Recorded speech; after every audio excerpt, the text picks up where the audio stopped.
गांव की बहन में। फूलमती काकी, अंजलि दीदी के लिए शहर से फोन आया है, जल्दी से भेजो दुकान पे, नहीं तो फोन कट जाएगा। हाँ हाँ बेटा, अभी भेजती हूँ। अंजलि बेटा, तेरे लिए शहर से फोन है, सब काम छोड़ के जल्दी जाके सुन ले, नहीं तो फोन कट जाएगा। हाँ माँ, अभी जाती हूँ, जरूर मीनाक्षी दीदी का फोन आया होगा। हाय अंजलि। नमस्ते दीदी, मेरा मतलब हाय, कैसी हो आप? यहाँ तो सब ठीक है। मामा मामी कैसे हैं? तू कैसी है?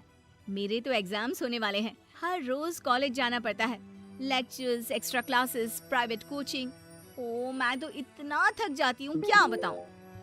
आपकी कॉलेज वाली बहन जी आपको इतना पढ़ाती है, तो घर कब जाती हैं आप दीदी? अरे नहीं नहीं, ये सब सिर्फ मेरी प्रोफेसर नहीं पढ़ाती, मैं अलग से दूसरे टीचर्स के पास भी पढ़ने जाती हूँ।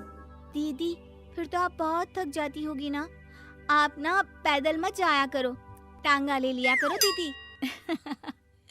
नहीं मेरी भोली बहन, ना मैं पैदल जाती हूँ, ना ही यहाँ टांगा मिलता है, मैं बस से जाती हूँ और थोड़ी दूरी के लिए रिक्शा ले लेती हूँ।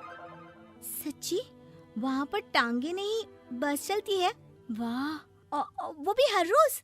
हमारे गांव में भी बस आती है, दिन में 2 बार। यही तो खास बात है शहर की, यहाँ बसें पूरा दिन दौड़ती हैं सड़कों पर, और सिर्फ बसें ही नहीं, कार, स्कूटर और ट्रक भी, और तो और थोड़ी दूरी पर तो हवाई जहाज भी है, जहाँ से हवाई जहाज आसमान में उड़ते हैं। अच्छा दीदी, मैं फोन रखती हूँ, बुआ जी फूफा जी को मेरा नमस्ते कहना। हाँ माँ, हम लोग शहर में क्यों नहीं रहते? बुआ जी, फूफा जी और मीनाक्षी दीदी तो शहर में ही रहते हैं। अरे क्योंकि तेरे बुआ जी की शादी शहर में हुई थी, इसलिए बेटा। शादी से पहले वो भी तेरे पापा और दादा दादी के साथ गांव में ही रहती थी। तो फिर माँ, मुझे शहर भेज दो ना, मैं भी शहर देखना चाहती हूँ। इतनी बार मीनाक्षी दीदी से शहर के बारे में सुन चुकी हूँ, अब मैं भी वहाँ जाकर देखना चाहती हूँ। बस आप मुझे शहर भेज दो। ठीक है, इस बार गर्मियों की छुट्टियों में कुछ दिन रह आना शहर, अपनी बुआ के घर। अब तो खुश ना? हाँ माँ, बहुत खुश।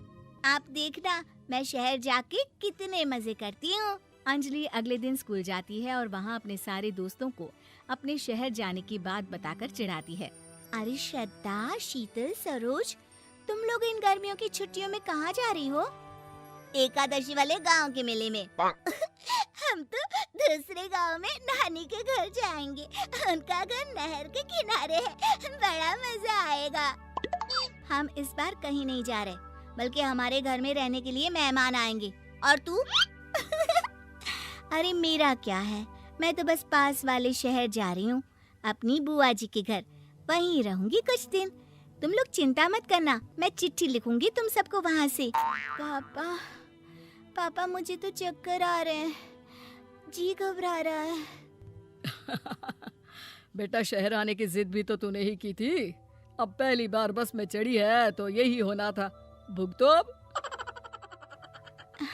अरे मामा जी, अंजलि, आप लोग आने से पहले बता तो देते, मैं लेने आ जाती बस स्टैंड तक।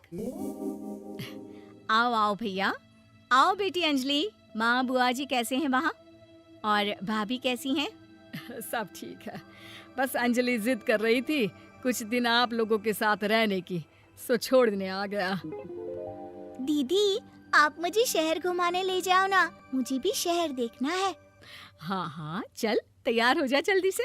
अंजलि तैयार होने जाती है और कुछ देर बाद जब बाहर आती है तो अरे ये क्या कर दिया तूने, मार्केट तक ही तो जाना है, इतनी डार्क रेड लिपस्टिक, इतने बड़े बड़े झुमके और चूड़ियां और चेहरे पर इतना सारा पाउडर।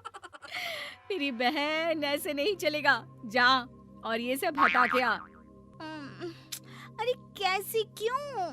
मैंने शहर आने के लिए इतनी मेहनत से ये सब इकट्ठा किया था, और वैसे भी मैंने देखा है मोहल्ले की राधा काकी के टीवी पर एक फिल्म चल रही थी, उसमें हीरोइन ना ऐसे ही तैयार होकर जाती है घूमने। सब पता है मुझे, मैं तो ऐसे ही जाऊंगी दीदी। अंजलि शहर की चकाचौंध को देखकर बहुत हैरान और खुश होती है। ऊंची ऊंची इमारतें, सड़क पर दौड़ती गाड़ियाँ, बड़ी बड़ी दुकानें, उसकी एक्साइटमेंट का ठिकाना नहीं था। दीदी, ये छोटा सा कमरा सड़क के किनारे क्यों रखा है? इसमें कौन रहता होगा? ये कमरा नहीं, पीसीओ है, पीसीओ। यहाँ पर लोग फोन करने आते हैं, सिक्का डालकर। ओह, हमारे गांव में तो दुकान पे ही जाते हैं बात करने। अच्छा चल, तुझे रेस्टोरेंट में खाना खिलाने ले चलती हूँ। Excuse me, 2 plate noodles please and 2 Cola. Meenakshi को ऑर्डर प्लेस करते हुए अंजलि बहुत ध्यान से देखती है और थोड़ी ही देर में ऑर्डर लेकर वेटर आ जाता है और खाना टेबल पर रख देता है। अरे, ये लंबी लंबी सेवइयाँ खाते कैसे हैं दीदी? और इसके साथ कोई अचार, प्याज, मूली कुछ भी नहीं दिया, बस ये छोटा सा पेट खुजाने वाला दे दिया है।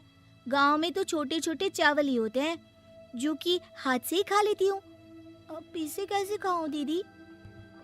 एक्सक्यूज मी, एक चम्मच प्लीज, और लिटिल प्याज और अचार और मूली और एक गिलास मट्ठा, वो बाद में। हाँ, अब ये सब सुनकर आसपास बैठे लोगों को हंसी आ जाती है। मीनाक्षी भी अपनी हंसी किसी तरह रोकने की कोशिश करती है और वेटर मुस्कुराता हुआ वहाँ से चला जाता है। अंजलि समझ नहीं पाती कि सब किस बात पर हंस रहे थे, लेकिन वो छिप जाती है। दीदी, मुझे लगता है कि मुझे इन सेवइयों को ऐसे ही खा लेना चाहिए, इसी पेट खुजाने वाले कांटे के साथ। एक काम कर, तू मुझे खाते देख, जैसे मैं खाऊं तो भी वैसे ही खा ले। ठीक है दीदी। अंजलि खाते खाते नूडल्स में सिरका ज्यादा डाल देती है, फिर ऊपर से नमक दानी से खेलते हुए काफी नमक भी अनजाने में छिड़क लेती है। अरे, ये क्या क्या खा लिया? अरे हाय हाय, कितना कड़वा है। पानी पानी, ये काला शरबत ही पी लेती हूँ। और जल्दबाजी में अंजलि जल्दी जल्दी कोला पी लेती है, जिससे उसके नाक में झंझनाहट होती है।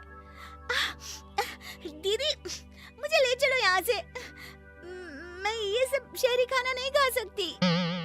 अब शर्म के मारे मीनाक्षी अपनी बहन को वापस घर ले जाती है और कहती है कि देख अंजलि, माना कि शहर और गांव एक दूसरे से बहुत अलग है, लेकिन इसका मतलब ये नहीं कि हमेशा शहर ही बेहतर हो और उस वजह से हमें वो सब करना पड़े जो हम नहीं कर सकते।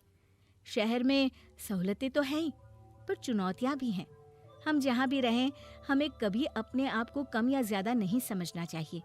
और किसी भी नई जगह में ढलने में समय लगता है, उसके लिए तुम्हें दूसरों की नकल करने की कोई जरूरत नहीं है। बेटा, घूम लिया शहर या अभी और घूमना है?